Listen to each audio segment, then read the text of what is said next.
Trigonometry എന്ന് പറഞ്ഞാൽ നമ്മുടെ ഈ ചാപ്റ്ററിൽ നമ്മൾ കംപ്ലീറ്റ് ഡീൽ ചെയ്യുന്നത് ഒരു റൈറ്റ് ആംഗിൾ ട്രയാങ്കിളിനെ വെച്ചിട്ടാണ്. സോ ഇവിടെ നമുക്ക് റൈറ്റ് ആംഗിൾ ട്രയാങ്കിൾ തന്നിട്ടുണ്ട്, അതിൻ്റെ ഒരു ആംഗിൾ തീറ്റ എന്ന് തന്നിട്ടുണ്ട്. സോ നമുക്ക് ആംഗിളിൻ്റെ വാല്യൂ തീറ്റ എന്ന് തന്നെ എടുക്കണമെന്നില്ല, നമുക്ക് ഏത് വേരിയബിൾ അല്ലെങ്കിൽ ഏത് ലെറ്റേഴ്സ് വേണമെന്ന് വെച്ച് നമുക്ക് യൂസ് ചെയ്യാം. സോ ഇവിടെ എ വരാം, ബി വരാം, ഏത് ലെറ്റേഴ്സ് വേണമെങ്കിലും നമുക്ക് യൂസ് ചെയ്യാവുന്നതാണ്. സോ നമുക്ക് റൈറ്റ് ആംഗിൾ ട്രയാങ്കിളിൻ്റെ വേർട്ടിക്കലായി നിൽക്കുന്ന, മുകളിലേക്ക് നിൽക്കുന്ന ഈ ഒരു വശത്തെയാണ് നമ്മൾ പെർപെൻഡിക്കുലർ എന്ന് പറയുന്നത്.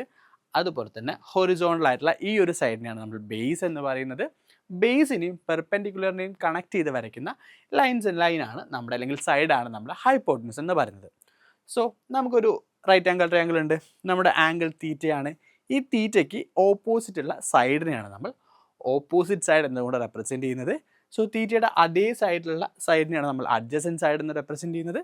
സോ ഓപ്പോസിറ്റ് സൈഡിനെയും അഡ്ജസൻറ്റ് സൈഡിനെയും ഇവിടെ കണക്ട് ചെയ്ത് വരയ്ക്കുന്ന സൈഡാണ് നമ്മുടെ ഹൈപ്പോട്ടനസ് എന്ന് പറയുന്നത്. സോ നമുക്ക് ബേസിക് ആയിട്ട് 3 ട്രിഗണോമെട്രി ഫംഗ്ഷൻസ് ആണുള്ളത്. So sine theta, cos theta, tan തീറ്റ.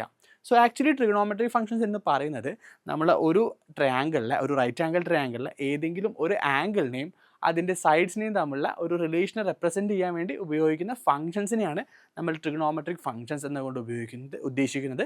സൈൻ തീറ്റ എന്ന് പറഞ്ഞു കഴിഞ്ഞാൽ നമുക്ക് opposite side divided by hypotenuse ആണ്. അതുപോലെ തന്നെ കോസ് തീറ്റ എന്ന് പറഞ്ഞു കഴിഞ്ഞാൽ adjacent side divided by hypotenuse ആണ്. ടാൻ തീറ്റ എന്ന് പറഞ്ഞു കഴിഞ്ഞാൽ opposite side divide by adjacent side ആണ്. നമുക്ക് ടാൻ തീറ്റയെ വേണമെങ്കിൽ sine theta divide by cos theta എന്നും റെപ്രസെൻറ്റ് ചെയ്യാവുന്നതാണ്. സോ നമുക്കിവിടെ ഒരു റൈറ്റ് ആംഗിൾ ട്രയാങ്കിൾ തന്നിട്ടുണ്ട്, എ ബി സി എന്ന് പറഞ്ഞ right angle triangle. Angle B A സിയുടെ വാല്യൂ തീറ്റ എന്ന് നമുക്ക് തന്നിട്ടുണ്ട്. സോ നമുക്ക് സൈൻ തീറ്റ കാണുമ്പോൾ, സൈൻ തീറ്റ എന്ന് പറഞ്ഞാൽ opposite side divide by hypotenuse ആണ്. സോ തീറ്റയുടെ ഓപ്പോസിറ്റ് സൈഡ് ഇവിടെ ബി സി ആണ്, B C divided by A C ആണ് ഇവിടെ ഹൈപ്പോട്ടനസ് ആയിട്ട് വരുന്നത്. സോ കോസ് തീറ്റ എന്ന് പറഞ്ഞു കഴിഞ്ഞാൽ adjacent side divide by hypotenuse ആണ്. ഇവിടെ അഡ്ജസൻറ്റ് സൈഡ് എ ബി ആണ്, A B divided by A C ആയിരിക്കും നമ്മുടെ കോസ് തീറ്റ, ഈ ഒരു ട്രയാങ്കിളിൽ കോസ് തീറ്റ ആയിട്ട് വരുന്നുള്ളത്. സോ നമ്മൾ ടാൻ തീറ്റ എന്ന് പറഞ്ഞാൽ നമുക്കറിയാം opposite side divide by adjacent side ആണ്. സോ ഇവിടെ ഓപ്പോസിറ്റ് സൈഡ് ബി സി ആണ്, അഡ്ജസൻറ്റ് സൈഡ് എ ബി ആണ്. So B C divide by A B ആയിരിക്കും നമ്മുടെ ടാൻ തീറ്റ എന്ന് പറയുന്നത്. സോ ഇങ്ങനെയാണ് നമ്മൾ sine theta, cos theta, tan theta എന്നിവ കാണുന്നത്. സോ നമുക്കൊരു റൈറ്റ് ആംഗിൾ ട്രയാങ്കിൾ തന്നിട്ടുണ്ട്. ഈ റൈറ്റ് ആംഗിൾ ട്രയാങ്കിളിലെ രണ്ട് ആംഗിൾസും മറ്റ് രണ്ട് ആംഗിൾസിൻ്റെ വാല്യൂ 45 ഡിഗ്രിയാണ് തന്നിട്ടുണ്ട്. സോ രണ്ട് ആംഗിൾസ് 45 ഡിഗ്രി ആകുമ്പോൾ അത് ഈക്വൽ ആകുമ്പോൾ അതിന് ഓപ്പോസിറ്റുള്ള സൈഡ്സും ഈക്വൽ ആയിരിക്കും. സോ ഇതൊരു ഐസോസിലസ് ആയിട്ടുള്ള റൈറ്റ് ആംഗിൾ ട്രയാങ്കിൾ ആണ്. സോ നമ്മൾ പറയുകയാണ് ഒരു സൈഡിൻ്റെ വാല്യൂ 1 യൂണിറ്റ് ആണ് എന്ന് നമ്മൾ അസ്യൂം ചെയ്യുകയാണ്. ഈ സൈഡ് 1 യൂണിറ്റ് ആണെങ്കിൽ അതിൻ്റെ കറസ്പോണ്ടിങ് ആയിട്ടുള്ള മറ്റേ സൈഡിൻ്റെയും വാല്യൂ 1 യൂണിറ്റ് ആയിരിക്കും. സോ നമുക്കൊരു റൈറ്റ് ആംഗിൾ ട്രയാങ്കിളിലെ പെർപെൻഡിക്കുലറിൻ്റെയും ബേസിൻ്റെയും വാല്യൂസ് കിട്ടിയിട്ടുണ്ട്.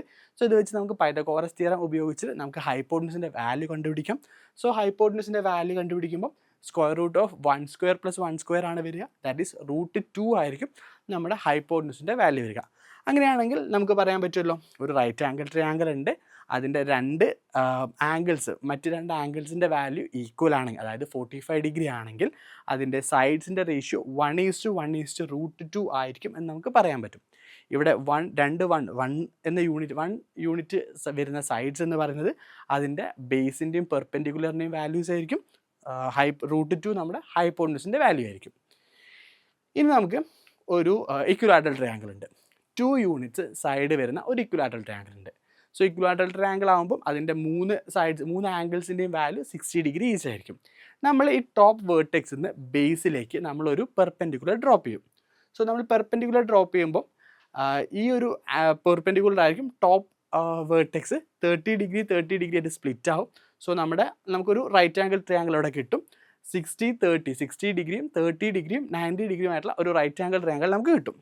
സോ നമ്മൾ 2 ഡിഗ്രിയാണ് നമ്മുടെ ഒരു സൈഡ് വരുന്നത്. സോ നമ്മൾ പെർപെൻഡിക്കുലർ ഡ്രോപ്പ് ചെയ്യും, ഇക്വിലാറ്ററൽ ട്രയാങ്കിളിൽ പെർപെൻഡിക്കുലർ ഓപ്പോസിറ്റ് സൈഡിനെ ബൈസെക്ട് ചെയ്യും. സോ ഈ ഒരു സൈഡിൻ്റെ വാല്യൂ 1 യൂണിറ്റ് ആയിരിക്കും. സോ നമുക്ക് ഹൈപ്പോട്ടനസിൻ്റെ വാല്യൂ, ഇതൊരു റൈറ്റ് ആംഗിൾ ട്രയാങ്കിൾ ആണ്, ഹൈപ്പോട്ടനസിൻ്റെ വാല്യൂ ബേസിൻ്റെ വാല്യൂ നമുക്ക് കിട്ടി. പെർപെൻഡിക്കുലറിൻ്റെ വാല്യൂ കിട്ടണമെങ്കിൽ നമുക്ക് സ്ക്വയർ റൂട്ട് ഓഫ് ഹൈപ്പോട്ടനസിൻ്റെ സ്ക്വയർ മൈനസ് ബേസിൻ്റെ സ്ക്വയർ ആയിരിക്കും, that is square root of 4 - 1 വരും, √3 ആയിരിക്കും നമ്മുടെ പെർപെൻഡിക്കുലറിൻ്റെ വാല്യൂ വരിക.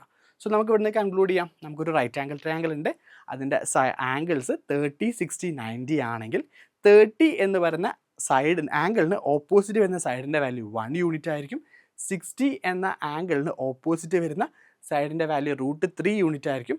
അതുപോലെ തന്നെ ഹൈപ്പോട്ടനസിൻ്റെ വാല്യൂ 2 ആയിരിക്കും. സോ നമുക്ക് സൈഡ്സിൻ്റെ റേഷ്യോ 1:√3:2 എന്ന് നമുക്ക് എഴുതാൻ പറ്റും.